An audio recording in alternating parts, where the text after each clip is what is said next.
Kuna maswali nataka kuanza nayo ambayo yaliwekwa na watu wetu ambao wanatufuatilia kwa njia ya mtandao. Nitaanza nayo. Sasa kuna wasomaji wa maandiko leo wawili, msije mkashangaa, kuna wa Kiswahili cha kisasa na Kiswahili cha zamani. Wote leo tutawatumia. Swali la kwanza. Wale wa mtandaoni ndio tunaanza nao. Anasema mimi nina swali kuhusu matumizi ya ishara kama njia ya kufanya maombi. Mfano kutumia chumvi, maji, udongo na kadhalika.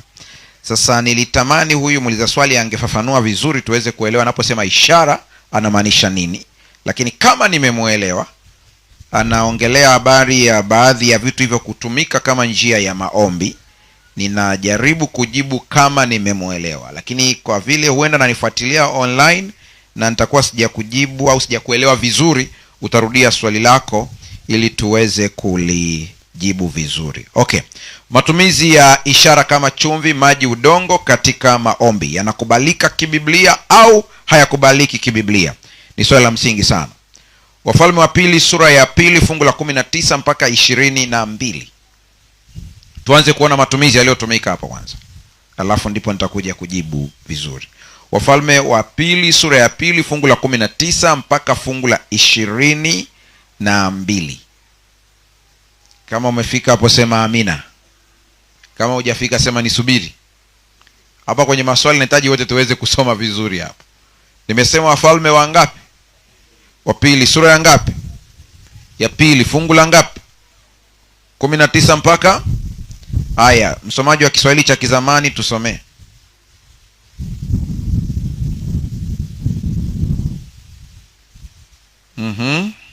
Bado hajafika.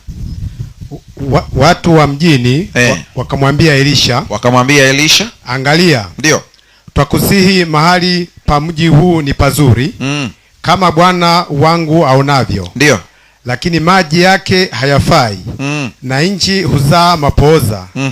Akasema, ndio, leteni chombo kipya, ndio, nitie chumvi ndani yake. Wakamletea. ndio. Akatoka akaenda mpaka chemichemi ya maji, akatupa ile chumvi humo ndani. Ndio. Akasema, Bwana asema hivi, nimeyaponya maji haya, hakutatoka huko tena kufa wala kuzaa mapooza. Haya. Hivyo yale maji yakapona hata leo, sawa sawa na neno la Elisha alilolinena. Sawa. Chumvi imetumika haijatumika? Naongea na watu na binadamu. Imetumika haijatumika?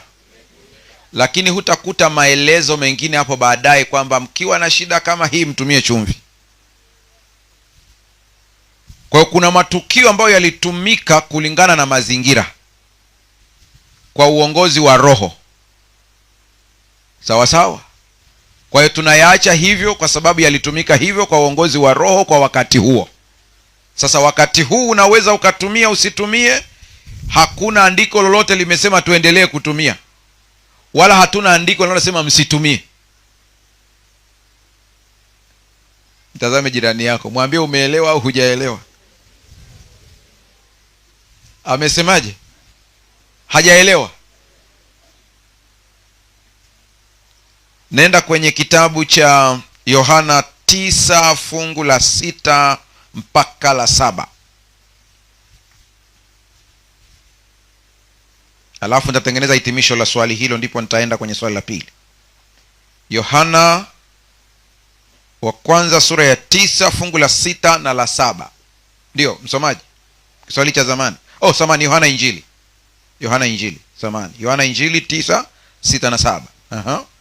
Kitabu cha Yohana 9, 6 mpaka 7. Alipokwisha kusema hayo, alitema mate chini. Ndio. Akafanya tope kwa yale mate. Naam. Akampaka kipofu tope machoni. Ndio. Akamwambia, nenda ukanawe katika bwawa la Siloamu. Ndio. Maana yake aliyetumwa. Naam. Basi akaenda na kunawa. Ndio. Akarudi akiwa anaona. Haya, nitazameni. Matope yametumika na ardhi imetumika, si ndio hivyo? Je, utaona kila Yesu akiponya kipofu anatumia staili hiyo? Hapana. Kwingine anamshika tu, anaona. Kuna mwingine alitemewa mate tu.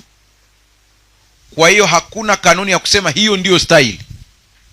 Sasa anasema hivi kwa sababu Biblia haifundishi waumini kutumia vitu kama sehemu ya maombi ya kawaida, ila tunafundishwa kutumia jina la Yesu Kristo.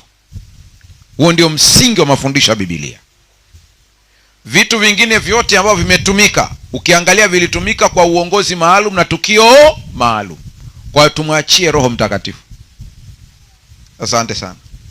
Swali la pili, anasema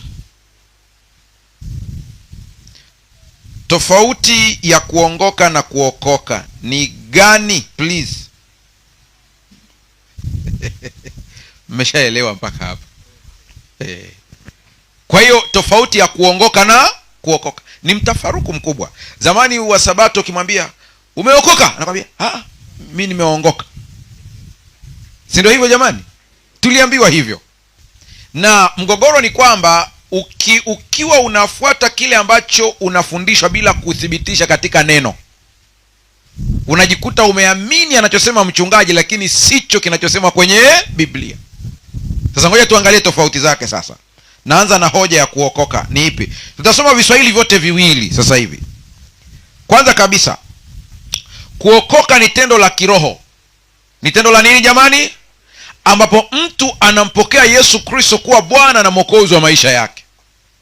Kupitia Adamu wote tunaingia hukumuni, lakini kupitia Kristo wote tunaokolewa. Kwa ukitamka neno kuokoka ni tendo la kiroho. Ni tendo la kiroho, sio la kimwili, ambapo mtu anampokea Yesu kuwa Bwana na Mwokozi wa maisha yake.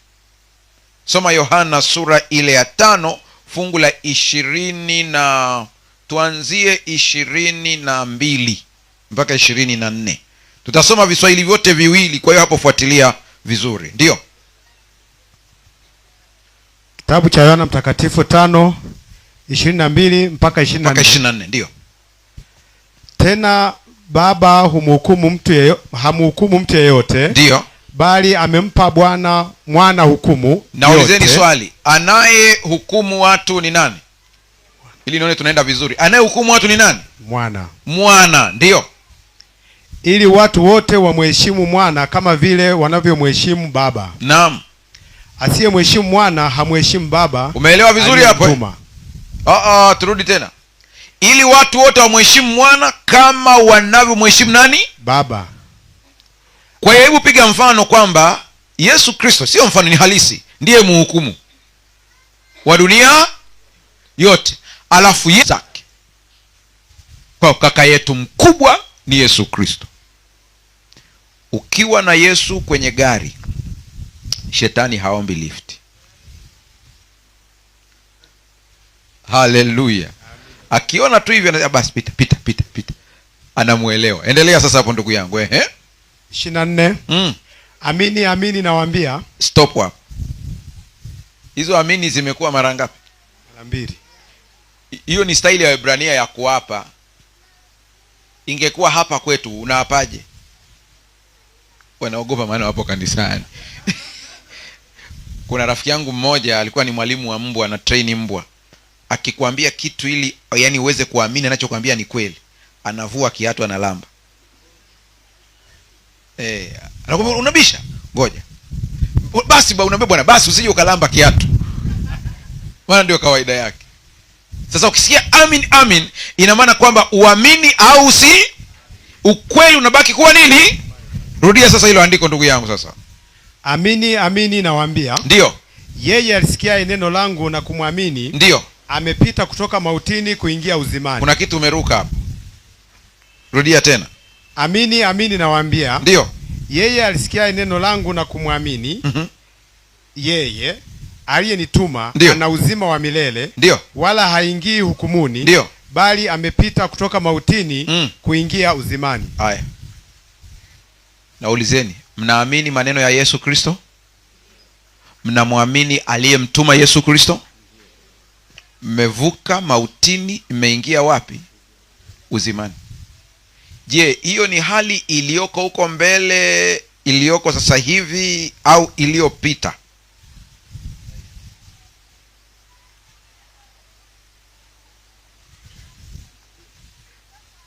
sasa hivi. Haya, rudia tena hilo andiko. Amini amini nawaambia. Fuatilia vizuri. Amini amini nawaambia, yeye alisikia neno langu na kumwamini. Yeye alisikia neno langu na kumwamini yeye aliyenipeleka ana uzima wa milele. Ana uzima wa milele. Lini? Sasa hivi hapa. Ndio. Kwa wewe hapo ulipo sasa hivi unaniangalia, una uzima wa nini? Wa milele. Hapo ulipo sasa hivi hapa. Haleluya. Alafu wala haingii hukumuni. Wala haingii hukumuni, bali amepita kutoka mautini. Amepita kutoka mautini kuingia uzimani. Kwa sasa hivi hapa una uzima wa milele. Tuko sawa sawa? Lakini amepita kutoka mautini kuingia uzimani. Na wauliza, hicho kitendo cha kupita kutoka mautini kuingia uzimani ni wakati uko mbele, sasa hivi, au uliopita? Sasa hivi. Sasa hivi. Yaani gari sio ili bwana, hii gari sangasa ilipita, barabara iko huko mimi nimechanganya mafaili. Ina maana kitendo ambacho kimefanyika, yaani ukikimbiza tu unaikuta. Lakini ili ni kitendo kilichopita. Kwa hiyo wewe ambao unamwamini Kristo Yesu, ukaamini maneno yake, ukamwamini yeye aliyempeleka, umevuka mautini, umeingia wapi? Uzimani. Na ulizeni, mnaliamini hili? Soma Kiswahili cha kisasa fungu la 24. Yohana 5 aya 24 anasema kweli nawaambieni, anayesikia neno langu na kumwamini yule aliyenituma, ndio anao uhai wa milele. Umesikia? Anao uhai wa nini? Wa milele. Endelea kidogo. Hata hukumiwa kamwe. Haleluya. Hata hukumiwa. Ndio, endelea. Bali amekwisha pita kutoka kifo na kuingia katika uzima. Hebu niangalie. Wewe unaenda motoni wewe? Bado watu kama hawaamini hivi kwamba hivi kitu ni kweli namna hiyo, yani rahisi tu namna hiyo, yani tunaenda mbinguni tu hivyo. Mimi sio maneno yangu, nimesoma Biblia. Na akisema amini nawaambia, ni kwa sababu alijua kuna watu watatilia nini? Maana unajikagua matendo yako wewe. Unajiangalia ulivyosema. Hivi kweli? Ni Biblia hiyo. Haya, tuimalizie kwenye Waefeso 2:8. Tutasoma viswahili vyote viwili. 2:8. Kumbuka tunaangalia tu habari ya kuokoka. Sawa sawa? Huyu mtu amevuka tayari. Sasa Waefeso inahitaji hicho kitendo. Ndio. Waefeso sura ya 2 fungu la 8. Kati ya nyie wawili aliyepata yote tu asome, kama aliyewahi kupata asome. Kiswahili cha kisasa cha kizamani soma. Waefeso sura ya 2 aya 8. Ndio. Maana kwa neema ya Mungu mmekombolewa. Haleluya. Huo ni wakati gani huo?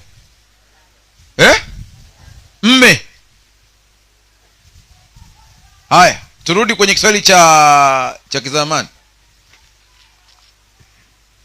Bado ndugu yangu hajafika. Ameshafika tayari? Hajapaona bado. Haya, soma bwana. Efeso sura ya 2:8. Kwa maana mmeokolewa kwa neema. Mmeokolewa kwa neema. Kwa njia ya imani. Kwa njia ya imani. Ambayo hiyo haikutokana na nafsi zenu, ni kipawa cha Mungu. Ndio. Wala si kwa matendo, mtu awaye yote asije akajisifu. Kiswahili cha kisasa alituishia katikati, hakuendelea. Hebu arudie Kiswahili cha kisasa, usome yote, umalize hiyo kitu. Soma yote. Ndugu zangu naomba msikize vizuri hapo sasa. Waefeso sura ya 2 aya 8. Ndio. Maana kwa neema ya Mungu mmekombolewa. Ndio. Kwa njia ya imani. Ndio. Jambo hili si matokeo ya juhudi zenu. Mmekasikia vizuri kwa sentensi Jambo hilo sio matokeo ya juhudi zenu. Kwa hiyo usije ukasema hapa umejitahidi. Hakuna kujitahidi, umepewa bure. Endelea. Bali ni zawadi ya Mungu. Ni zawadi ya Mungu. Endelea. Wala halitokani na matendo yenu wenyewe, asije mtu akajivunia kitu.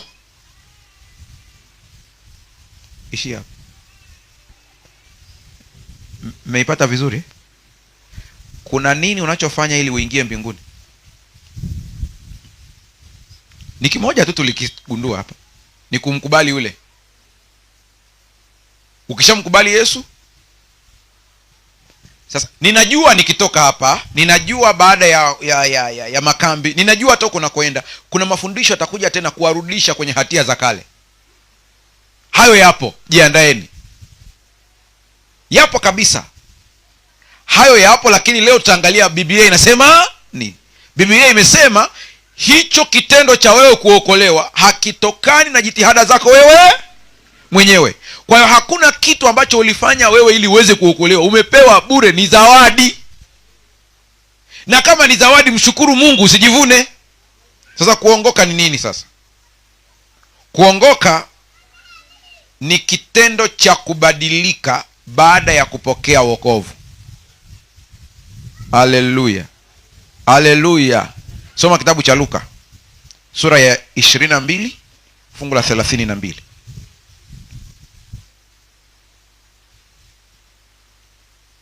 Nimesema Luka ngapi? Fungu la ngapi? 32. Ndio. Aliyepata asome tu kati ya hao wasomaji. Luka 22 fungu la 32. Lakini nimekuombea wewe ili imani yako isipungue. Ndio. Nawe utakapoongoka waimarishe ndugu zako. Nikuulize swali, anayeambiwa hapo ni mtu ambaye amempokea Yesu au hajampokea Yesu? Ameshampokea tayari. Kumbe baada ya kumpokea Yesu kuna hatua ya ngapi? Ya pili, ambayo nimeisema katika sehemu ya pili ya ile nanga yetu ile, ya kwamba kwa njia ya Roho Mtakatifu tunapewa kama zawadi, anatubadilisha tabia siku hadi siku. Kwa hiyo huyo ambaye anaambiwa hapo ni Petro. Si mnamkumbuka mwanafunzi wa Yesu alikuwa ameokoka lakini alikuwa hajaongoka.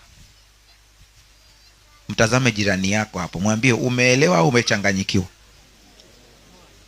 Amekuambiaje?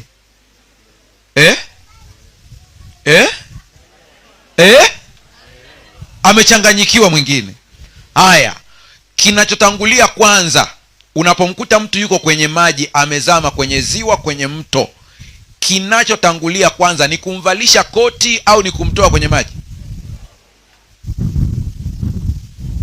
Unamuokoa. Sawa sawa kabisa.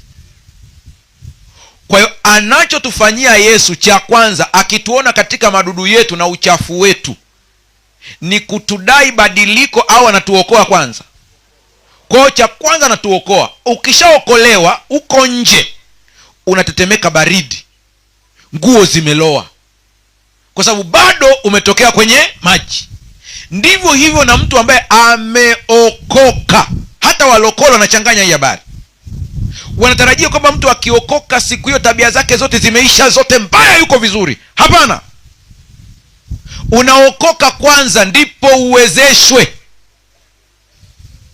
Kwa hiyo utaokoka kabisa, unempokea Yesu, kila kitu uko ndani ya kanisa kabisa, umeshabatizwa, lakini bado kuna vitabia vya zamani vinafanya nini? Yesu anakuangalia, ndipo anamwambia Petro, wewe nimeshakuokoa tayari, lakini bado una hasira. Kama wewe kiongozi wa wenzako huko hivi, unaoongoza, itakuwaje? Ndipo anamwambia, shetani amepanga kuwatikisa ninyi kama ngano, lakini nimekuombea nani? Wewe. Imani yako isifanye nini? Utakapoongoka, utakapobadilika, waambie wenzako siri ya badiliko lako. Haleluya. Unajua Yesu kama angetuachia kwenye hii sehemu ya kwanza akatuokoa, asitupe hii sehemu ya pili, tunapotea wote. Maana hata wewe ni shahidi, kuna vidhambi uliapa sirudi, lakini ukarudi. Nilikuta mwingine mpaka amejiwekea na kiapo kabisa na nadhiri. Nikamwambia wewe, tunaweka nadhiri kwenye maombi fulani lakini sio kwa habari ya dhambi. Wewe unajiingiza kwenye matatizo. Eti nimemwapia Mungu kabisa nikirudia. Akajikuta amerudia sasa. Ni kwa uwezo wa Roho Mtakatifu. Haleluya. Kwa hiyo unapompokea Kristo Yesu kuwa Bwana na Mwokozi wa maisha yako unaokoka. Unapojazwa Roho Mtakatifu unaongoka. Hiyo imeingia akilini vizuri. Kwa hiyo kuna kuokoka na ni vitu viwili. Kipi kinatangulia? Kuokoka ndipo. Haleluya. Na tunaongoka kila siku. Yaani kuna kitu ulikuwa hukijui, leo utakijua. Na ukikijua unamwomba Roho Mtakatifu anakupa nguvu, unatekeleza. Kadri siku zinavyoenda hivyo mpaka parapanda inalia. Sasa ndipo ikaibuka swali lingine hapa katika watu wa online, akauliza anasema, ngoja nione kama nitakuwa nimempata vizuri huyu muuliza swali. Samahala anasema huyu mwingine ameuliza location ni wapi. Nimeshawajibu kwamba hapa ni Isimani, mkoa wa Iringa. Nimejibu sahihi? Anasema mtu akifa na dhambi anaenda, swali lake alijeleweka vizuri, lakini nafikiri kama anauliza kwamba ataenda mbinguni, kitu kama hicho. Huenda hakunisikia vizuri.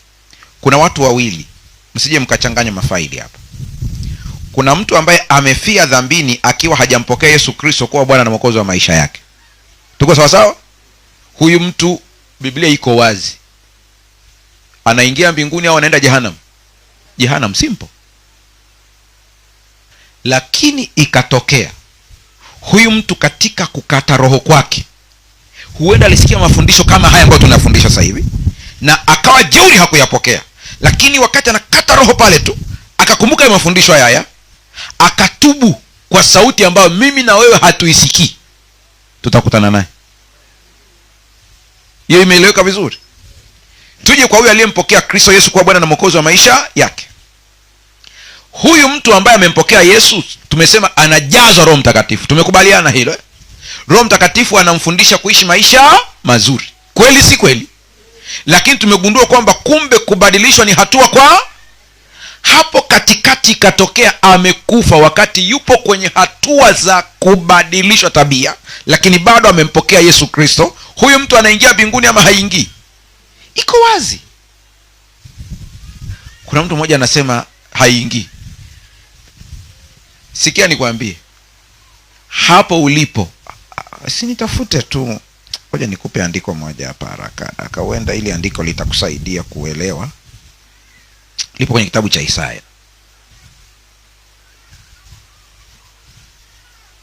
Isaya 26 fungu la 9 na la 10. Hebu msomaji anisomee pale fungu la 9 na la 10.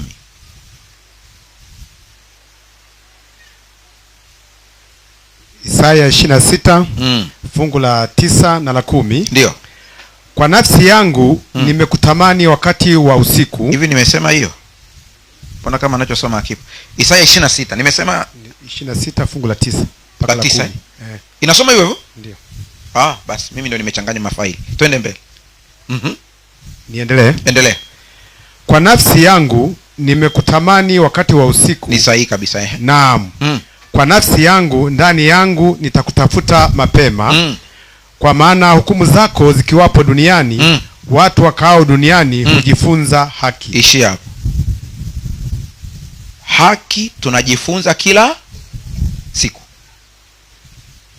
Hakuna mtu aliyekamilika hapa, hata huyu. Mpaka saa ile unakata roho pale, kuna vitu havijakamilika. Haleluya. Mungu akisubiri mpaka ukamilike ndipo upate tiketi ya mbinguni, haingii hata huyu. Nasema uongo? Soma fungu la 10 sasa, uone taabu yako ilivyo sasa.